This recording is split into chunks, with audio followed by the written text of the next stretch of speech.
Ang sangguniang kabataan sa Barangay Mabua, Surigao City gipondohan ang ilang pag-apod-apod og relief goods og face mask sa ilang barangay. Ug karon ato pang masayran ang uban pa nilang mga gihimong programa karong adunay pandemya.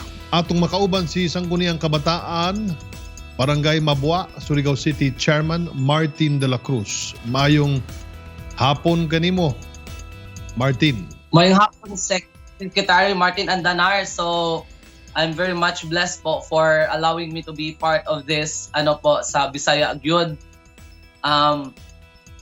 Also, mauto siya Secretary Martin Andanar. So, part of the relief goods, even though sa kagamay ra lamang sa fund ng SK or Sangguniang Kabataan na fund sa Barangay Mabua, still we were able to help allocate para maghatag ng relief goods sa mga kabatanunan sa Mabua. Kay lang pa ang Barangay Mabua na Barangay Council in partnership with the help of the SK, kami nagkahiusa or nagtinabangay to suffice the needs ng mga katawhan sa Barangay Mabua.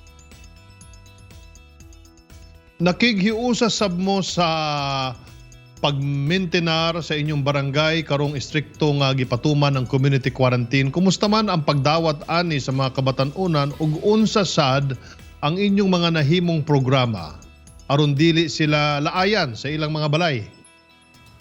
Yes, so far po during the first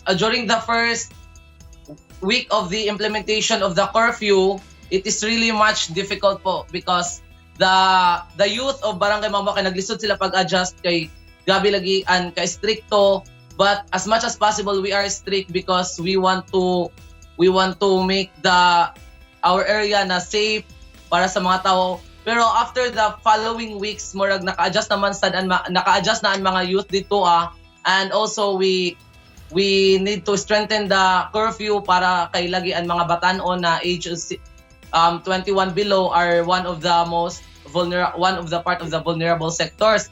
And aside of that, aton time ng August wherein we culminate our Linggo ng Kabataan, we were able to conduct activities para dili sila ma-board, such as TikTok competition, spoken poetry, singing contest, and also we have also our activities po na makapalingaw sad sa ila.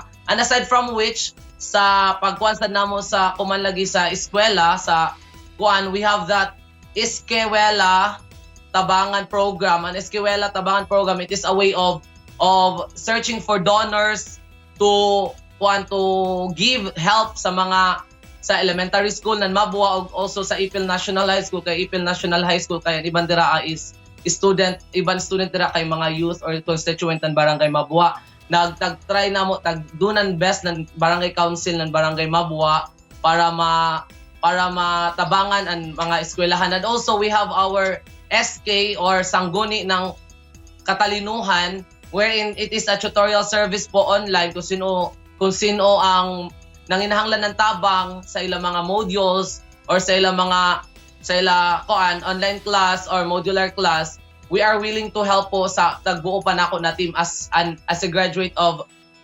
education course. So I guess it is really important po talaga na mutabang sa mga kabatanunan, kailangan palagi sila ang pag-asa ng bayan. So in this time of pandemic, we need to help hand in hand and we need to contribute even in a simple way. Kay nagkuan pa sad ako, naglaw pa kon sa mga butang pa, nag-canvas or nag-search pa ako kung sino ang mga personalities na pwede na ako matap sa tutorial namo or sa sangguni ng Katalinuhan.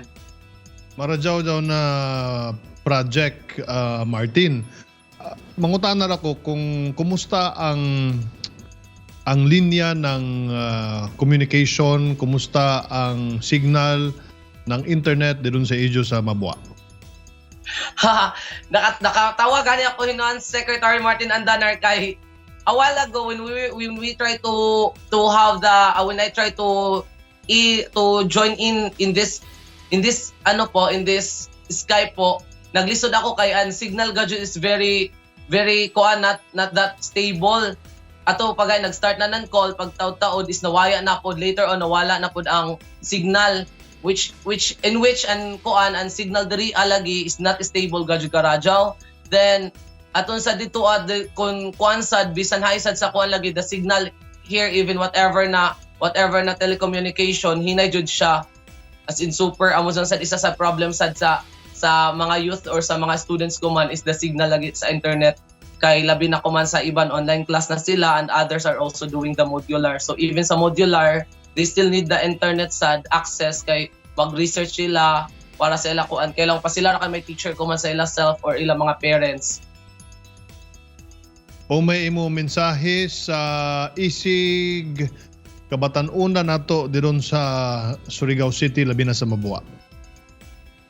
So, especially sa mga taga-Mabua ng mga kabatanunan and all over, not only sa Surigao City but all over the country or all over the world, I know na this time of pandemic we are facing a lot of adversities and challenges. However, despite of the challenges that we are facing right now, we really need to stick to the plan or we will need to stick or follow the protocols or the precautionary measures ng health organizations. So stay at home kita, and also with respect to the kuan nato education system ko man, which is either modular or online, all we need to do is to strive hard, kay dili ra kon ang mga teachers ang naglisod, dili ra kon ang government ang naglisod, dili ra sa kung kamo as a student ang naglisod, but kita tanan we are coping with the new normal, the so-called new normal in this one during this pandemic. But all we need to do is to hold each other's hand during this pandemic.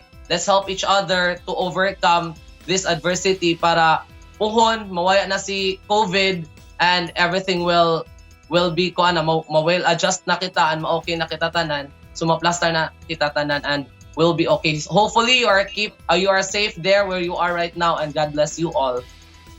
Daghang salamat sa imong oras ang Guniang Kabataan, Barangay Chairman Mabua Martin de la Cruz. Mabuhay ka. Thank you po.